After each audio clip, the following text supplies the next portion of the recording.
فين مشى الوليد الاخر مسكين اللي عنده المدام هدى الله يخليها لنا كاملين؟ فين مشى؟ شنو قلتي؟ سي نسمع شنو قلتي؟ سي محمد الراجل ديال هدى، سي محمد الراجل ديال هدى الله يخلي لنا كاملين. راه في دارو نوضي حزين نوضي الله يرحمه. دير باش ما نسبش لامي لامك العروق. لا صاحبي ما تكونش هكا صاحبي مع الصحة. لا صاحبي ما تمشيش هذه. احنا ولاد فاس كاملين. راه مؤثرة هذيك، راه حقنا نحبوها. انت واش حماق ولا؟ شي انا بعد هذا السيد هذا والله يتبرد لي قلبي. اسلوب مستفز اخلاقي بامتياز، ما سبو ما عايرو ما حتى شي حاجه.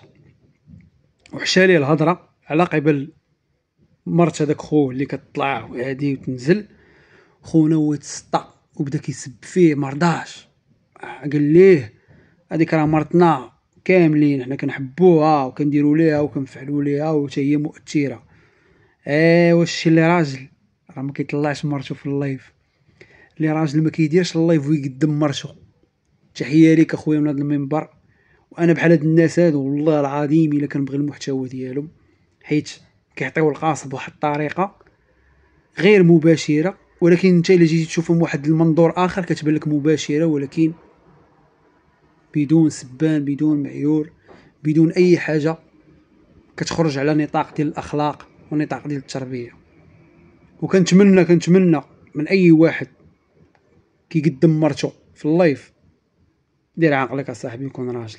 هادشي اللي كدير فيه راه ماشي ديال الرجال. السلام عليكم.